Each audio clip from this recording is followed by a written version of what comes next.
Hi, today we're gonna talk about mini facelift. Think about it twice. Coming up.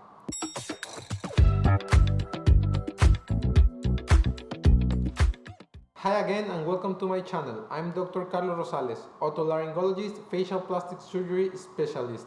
So if you're interested in facelift, neck lift or blepharoplasty, please stay in this channel because we're gonna talk about this in the future. So today we're gonna talk about mini facelift. This is a technique that so much persons or so much people is looking for because they think that there's gonna be a great result with small incisions and short recovery.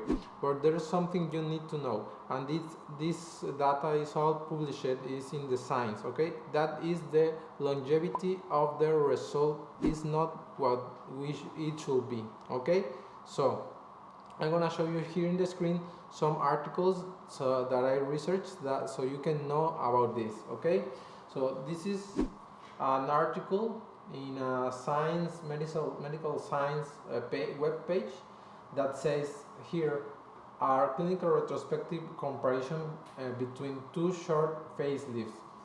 This is a minimal access cranial suspension, also known as max lift, and if you can see the results at 24 months after the surgery, 50% of the patients need a tuck procedure. This means that the patient needs a second surgery to look good.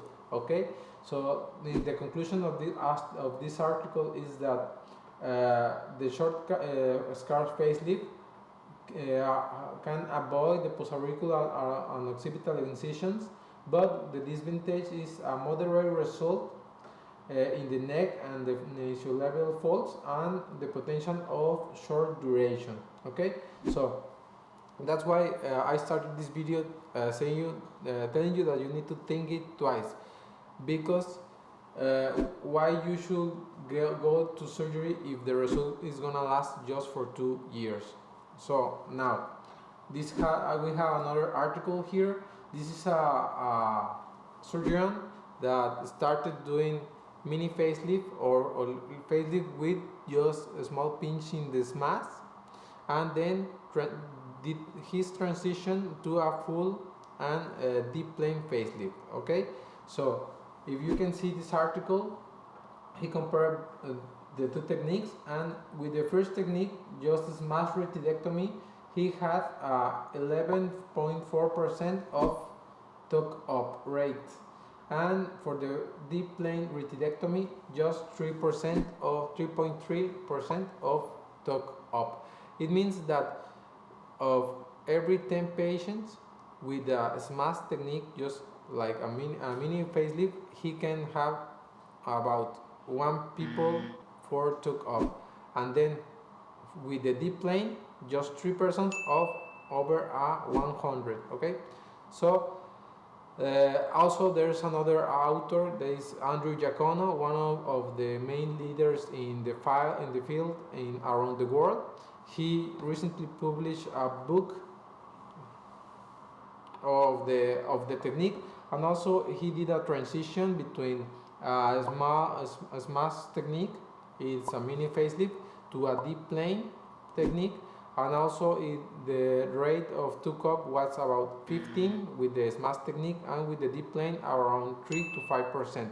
So you should know this, because if you are going to have a surgery, it's better to have a deep plane.